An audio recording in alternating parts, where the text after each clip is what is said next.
Je fais cette vidéo pour toutes les femmes extraordinaires que je rencontre et peut-être que je n'ai pas encore rencontrées, mais qui sont absolument géniales, magnifiques, mais qui se font toutes petites et qui n'ont pas du tout une vie qui leur ressemble.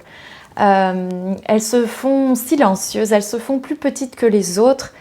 Parce qu'elles ont peur de prendre leur place, elles ont peur de faire de l'ombre aux autres, elles ont peur d'exprimer leur authenticité, elles ont peur de rayonner en fait. Et il y a une raison à ça. Le truc, c'est que si vous avez cette habitude profonde d'ignorer qui vous êtes à l'intérieur, vous le savez, mais vous ne le dites pas. Vous savez en réalité ce que vous voulez à l'intérieur de vous. Si vous vous posez un moment et vous vous questionnez, vous aurez toujours les réponses en vous. Vous le savez, simplement, vous ne vous autorisez pas à donner de la voix à ce moi intérieur. Mais si vous regardez cette vidéo et que ça vous parle, que vous vous reconnaissez, je veux juste vous dire ceci. Ce n'est pas parce que vous fonctionnez de cette manière depuis très longtemps, voire depuis toujours, en tout cas que vous en ayez l'impression. Ça ne signifie pas que vous êtes condamné à continuer à procéder de cette manière pour le reste de votre vie. Peu importe l'âge que vous avez aujourd'hui. Ce n'est pas parce que vous faites ça depuis des années que c'est une fatalité et que ça vous définit. Ah mais non, mais moi je suis comme ça. Je rencontre certaines femmes qui me disent « mais moi je suis comme ça, j'ai toujours été comme ça et c'est comme ça que je fais ». Alors c'est peut-être comme ça que vous faites, mais en tout cas ce n'est en rien une définition de qui vous êtes. J'ai fait plusieurs posts à ce sujet la semaine dernière et pour bien faire la différence entre des événements qui nous arrivent et comment on y réagit à ces événements. Les événements qui nous arrivent, les personnes qui nous entourent, tout ça ne définissent en rien qui nous sommes. Et parfois, on a tendance à l'oublier ou tendance à carrément donner ce pouvoir aux événements ou donner ce pouvoir aux autres sur nous-mêmes. On laisse l'extérieur nous définir. Alors que finalement, il n'y aura jamais meilleure personne que vous-même pour définir qui vous êtes. Et ça, c'est très important de l'avoir toujours en mémoire, de le garder en tête, que nous définissons nous-mêmes. Nous sommes parfois autant notre meilleur ami que notre pire ennemi.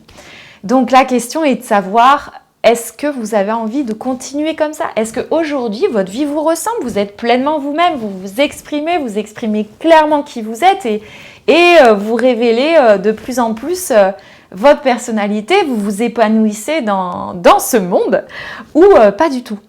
En fait, pas du tout, vous n'êtes pas entouré des personnes que vous souhaiteriez avoir autour de vous ou vous continuez à laisser ce pouvoir aux autres de vous définir.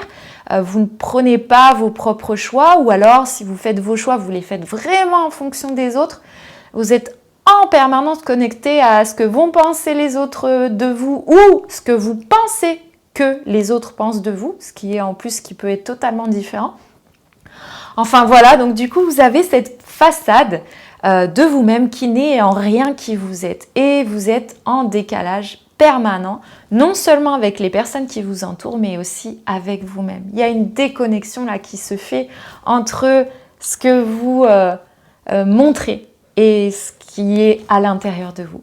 Et il est temps que tout ça s'arrête. Pourquoi il est temps que ça s'arrête? Parce que on n'a qu'une vie. Alors c'est énervant des fois d'entendre ça, de dire oh, on n'a qu'une vie, c'est bon, on le sait. Oui, d'accord, mais à un moment, il est quand même important de se dire que cette vie, elle vous appartient et vous en êtes aux commandes. Enfin, en tout cas, il est important que vous soyez aux commandes des rênes de cette vie. Parce que vous soyez aux commandes ou pas, sachez que de toute façon, la vie passe. Donc, comment vous voulez la vivre? Posez-vous la question de à quoi vous voulez que cette vie ressemble. Si aujourd'hui, votre vie ne vous ressemble pas, vous avez l'impression qu'elle ne vous appartient pas vraiment, vous continuez à faire des choses qui ne correspondent pas du tout à qui vous êtes, vous pouvez décider d'y mettre fin à ce mode de fonctionnement-là, pas à votre vie, hein, à ce mode de fonctionnement-là dans cette vie qui vous appartient. Reprendre les rênes et dire non, stop, j'en ai marre. Je veux arrêter ce mode de fonctionnement-là, je veux agir différemment. Vous êtes la première décisionnaire et c'est ça le plus important, c'est toujours garder ça en tête. C'est vous qui décidez, ce ne sont pas les autres, ce ne sont pas les êtres chers, ce ne sont pas les meilleurs amis, c'est vous-même. Et à partir du moment où vous prenez cette décision-là, là vous allez vous orienter vers où je peux trouver de l'aide, du soutien pour faire cette bascule, pour passer du people pleasing, ça, et ma vie m'appartient et j'ai le droit d'y exprimer pleinement qui je suis. Et si aujourd'hui vous vous dites mais en fait j'en sais rien, je sais même pas ce que je veux, je sais même pas si j'ai vraiment des rêves, si j'ai vraiment des envies particulières, j'ai envie de dire c'est normal. C'est normal parce que vous avez étouffé ça en vous depuis tellement longtemps que ça nécessite vraiment de se poser avec vous-même et d'aller reconnecter en fait ce moi intérieur et vous-même pour aller faire ressortir tout ça qui était bien enfoui.